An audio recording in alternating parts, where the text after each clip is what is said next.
It's an Alvis Stalwart, member of what's known as the Combat Vehicle Reconnaissance Tracked family. It's not a tank, it's vehicle's a reconnaissance asset. It's designed to find the enemy and report back to base to an armoured force commander, etc.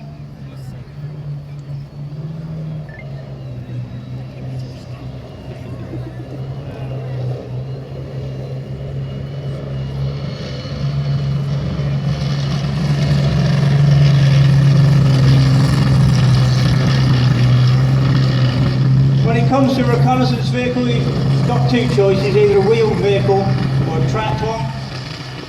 The main difference is a wheeled vehicle is cheaper to operate and is usually quieter, but you get better cross-country mobility from the tracked vehicle.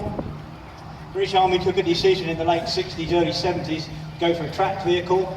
The result was the Scorpion, and later a family of vehicles based on the same chassis.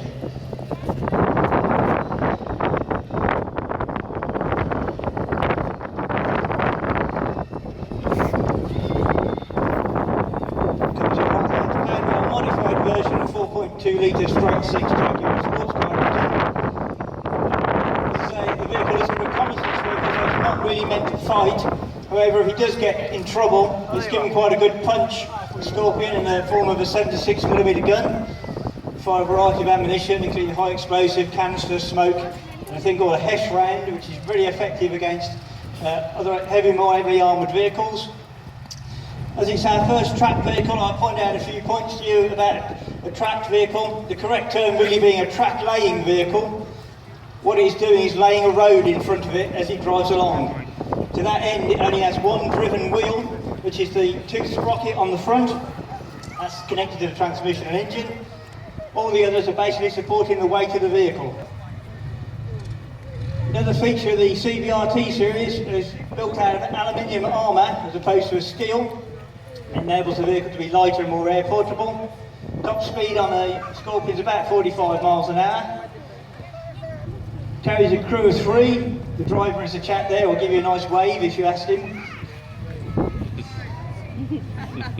Commander is in the turret, next door to a gunner and a wireless operator.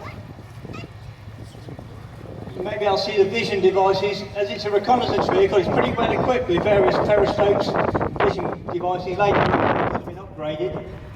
Another part of its defensive equipment are the smoke dischargers on the front of the turret. These 3 small barreled mortars there, they just fire smoke round, which either drives through the smoke screen or from trouble.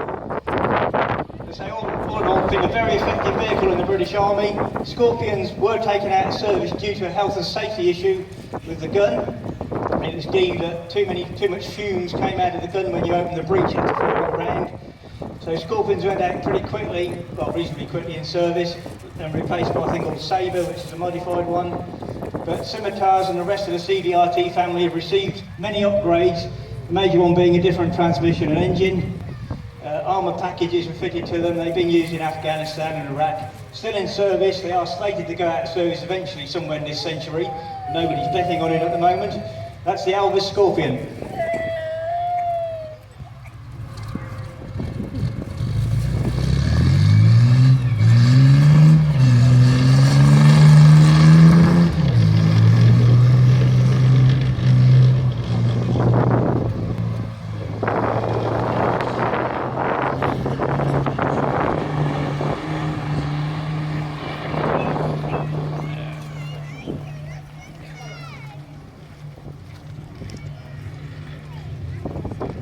So you've got a good turn of speed.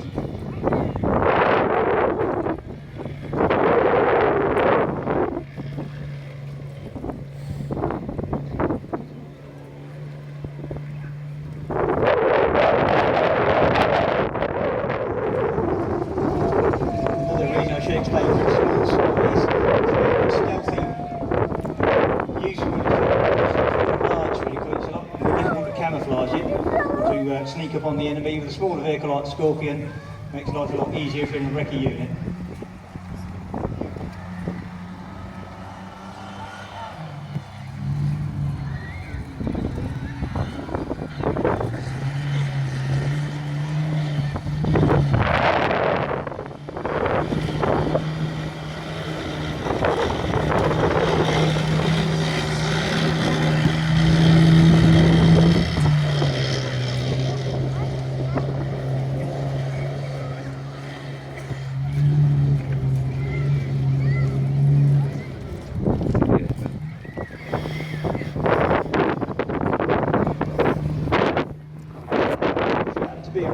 Bovington where the training's taking place during the week. Well, it's the C variant, the CVRT family being used for driver training.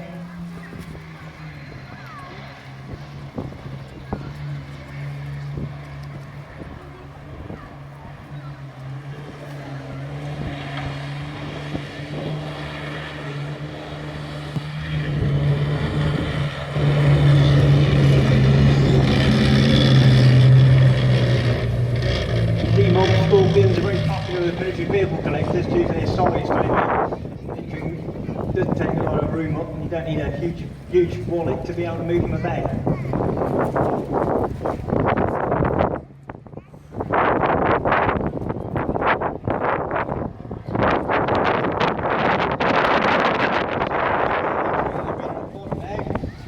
Demonstrate what I just said about wheeled and tracked vehicles. Vehicle. This is a vehicle used in the logistics chain. It's again built by the Alvis company in Coventry, sadly no longer with us. It's an Alvis Stalwart. It's called a high mobility load carrier. The powertrain was based on a successful series of armoured vehicles they built in the early and mid-50s as a private venture by the company.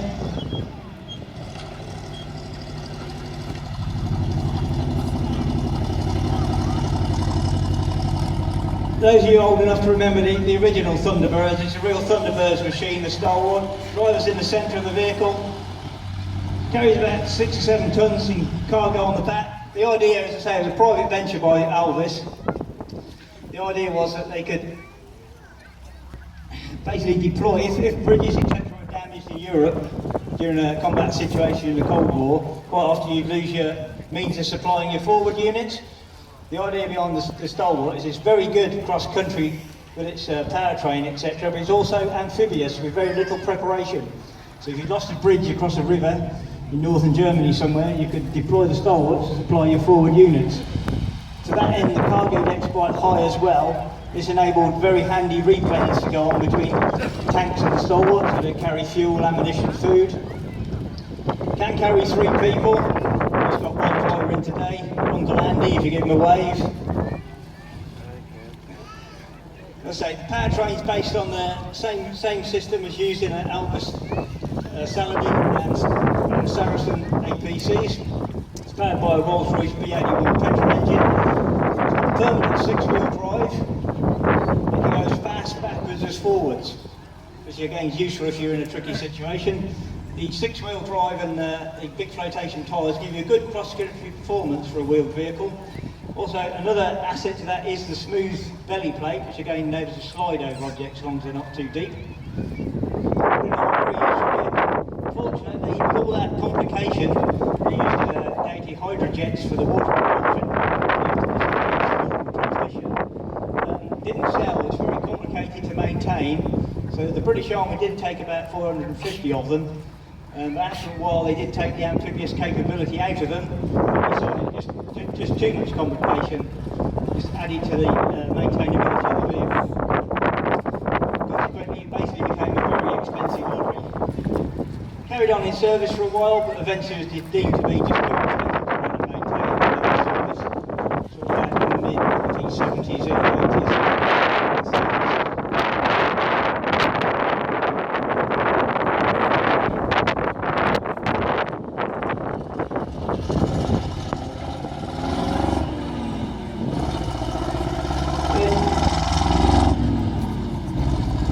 Notice where the exhaust coming out of the rear, all of the powertrain, that's engine, all the transmission is all mounted below the cargo deck. So it's all pretty cramped in there if you've got to work on it.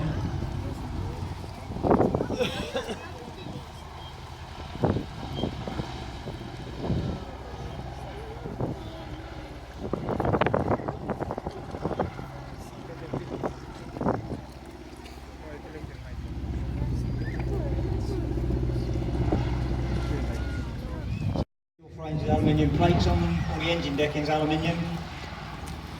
Again, this is just a weight saving exercise.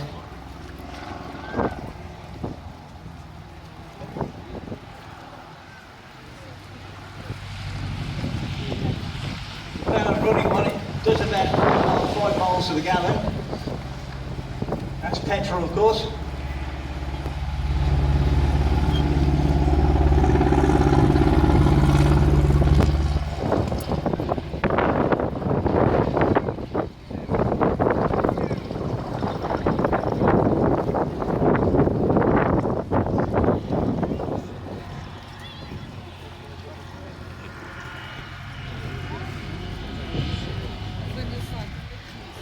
Going on next, another tracked vehicle. Should I say track lane, take my own advice. Example of an air defence vehicle. I'll wait till he gets a bit closer to point out some of the details. So a tracked Rapier mobile air defence vehicle based on a very, very successful American chassis derived from the M113 armoured personnel carrier. Another example of a vehicle based on a familiar chassis that uses familiar components well tested and tried. Rapier again started life in the late 1970s.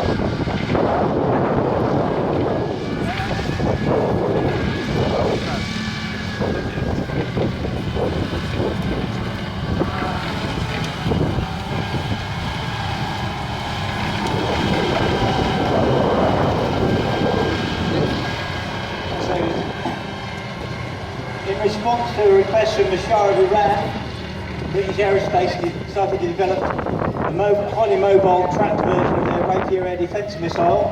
It's normally deployed by vehicles towing it around, and you have to install the radar, etc. They were pretty further along with the development of the vehicle, and then the Iranian Revolution kicked off, and basically the contract was cancelled. The British government took up the contract, and eventually a total of 80 tracked Rapiers were built. Came into service in 1983 with the British Armed Forces, used by both the British Army and the RAF Regiment.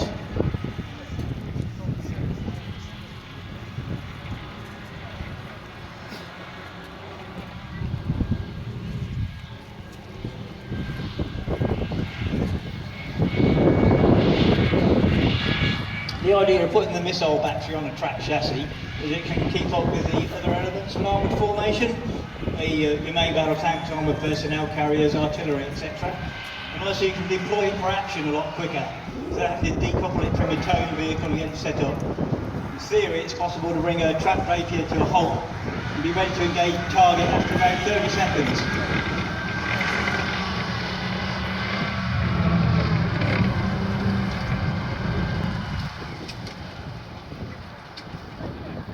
Comes to a halt there.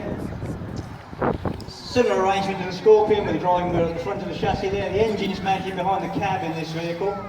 The cab carries 3 people, that's the driver and the 2 operators for the missile system. Battery of 8 Rapier missiles on the rear and the turret. The turret also contains the target acquisition radar and its guidance system.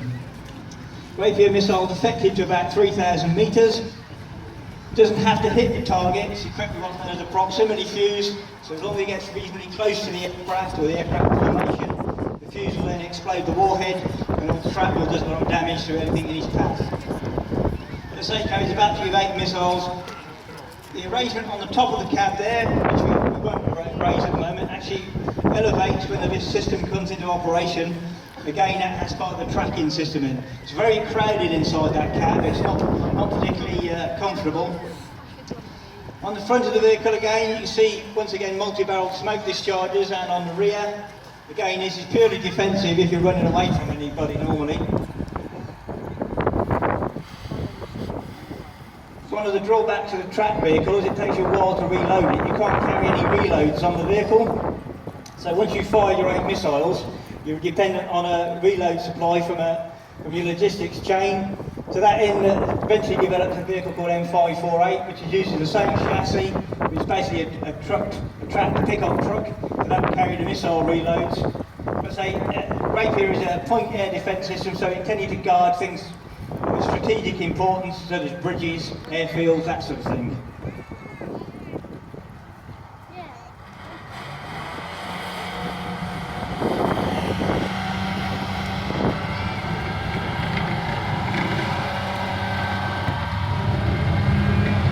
It drives away there.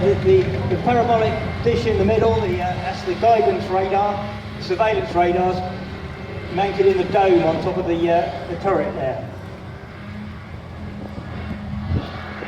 So he entered service about 1983, wasn't particularly successful in service. It was found that all the jolting and banging around that you do with the vehicle on going cross country, etc., upset the missile system to some extent.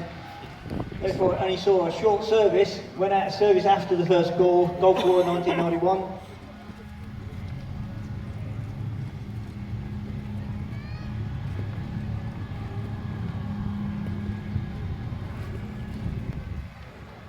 powered by that, it's more technically minded vehicles, powered by a Detroit diesel 2-stroke, 275 horsepower, with Musuem cross-drive automatic transmission.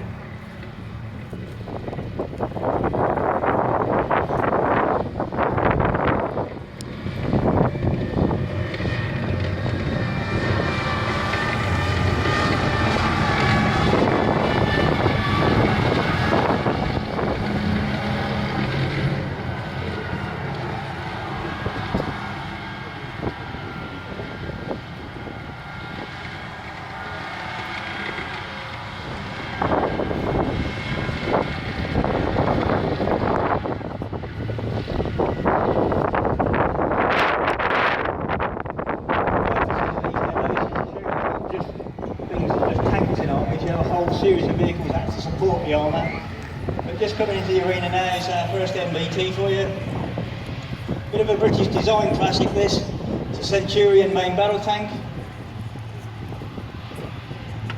Centurion started life in very late years of the Second World War. 6 prototypes were rushed to Germany in time of troop trials just at the end of the Second World War. It incorporated all the design features that had learned through hard combat during the Second World War. As a result of that, it's a very, very adaptable tank.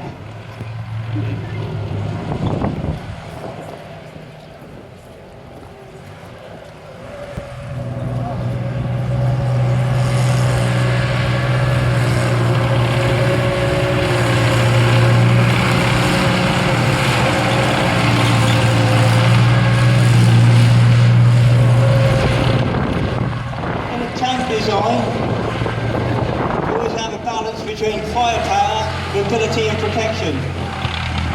Centurion puts protection first, then firepower, then mobility. Very different designs, different countries choose a different formula. Proved to be very successful, entered series production in 1947. Its first combat use was in the Korean War, 1950-53. On the basis of its performance during that conflict, it then enjoyed wide export success. Used by about 20 countries around the world eventually. About 4,500 Centurions built.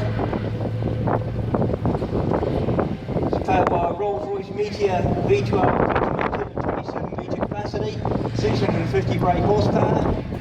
Fuel consumption on the Centurion varies between 2.5 to 4 gallons per mile. One of its Achilles heel in its earlier version was its shortness of range. You might only get about 90 miles out of your fuel tanks in the vehicle. Proved to be very survivable for the crew. That's another reason it became very popular. Very tough, very adaptable. Multiple upgrades put onto Centurions over the years. South African armies still use the vehicle in a modified arm called the Oliphant.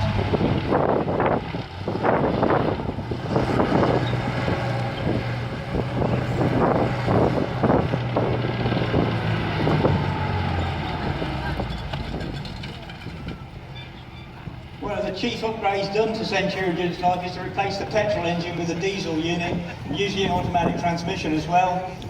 This again was done usually in conscript type armies that didn't have a lot of time to train the drivers.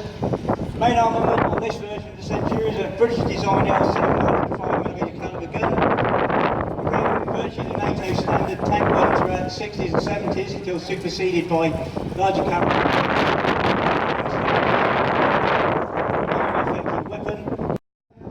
Fire a heavy weapon like this, as soon as you open the breech and take the cartridge case out, you get a lot of fumes come back into the turret. Now, you are equipped with a ventilator to get rid of that, but it doesn't really cope. So again, this innovation is called a fume extractor. It's a bit complicated to explain, but roughly once the round's gone past the fume extractor, it sucks the fume down at the barrel. So you do see footage of one of these vehicles firing. Quite often there's a little delay, then a puff of smoke will come out the barrel. That's the fume extractor working. In contrast to the earlier Scorpion we had, so the dry sprockets at the rear on this tank, that's much more common on armoured vehicles. It only tends to be used on lighter vehicles. It gives you easier access to your transmission and your engine, etc. Normal crew on ascent is 4. You've got the driver in the front there, and 3 men in the turret. Chaps in the commander's position there, machine guns mounted. There's a gunner in front of him normally, and an operator loader who operates the wireless or radio sets.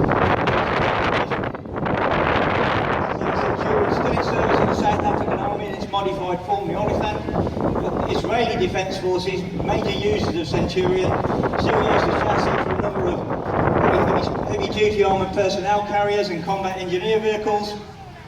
A very, very successful British Centurion. Now, if you're really interested in the Cent, which you probably tell I am, in the museum we've got quite a selection of them, including one that's actually cut in half, so you can see all the crew positions I've just explained. Just although it looks a big vehicle, once you get to see that, you'll see how tight it is inside with all the equipment packed in. That's the Centurion MBT.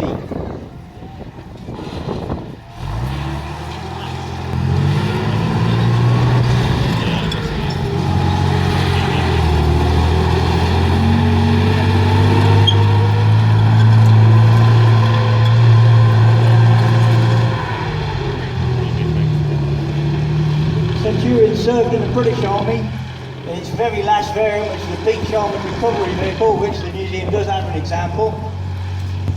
From 2003, that's not a bad innings, from 1947 to 2003. Probably its finest moment in combat was on the Golan Heights in 1973 during the Yom Kippur War. A brigade of Israeli Centurions held off 3 Syrian armoured divisions.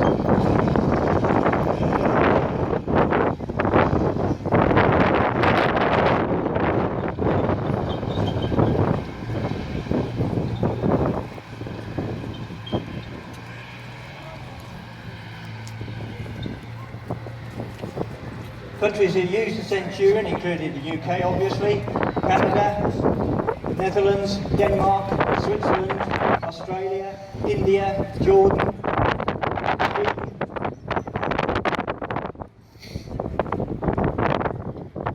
South Africa, there's another one I can think of off the top of my head at the moment.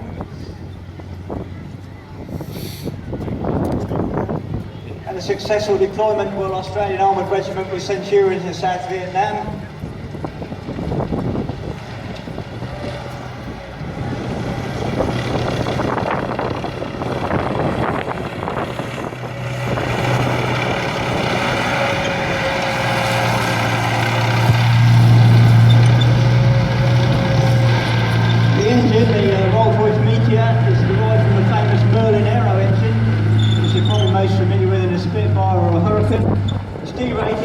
Superchargers. Due to the fact it's not as strained as in the aircraft, it's not putting out as much power. Very reliable tank engine, the Meteor.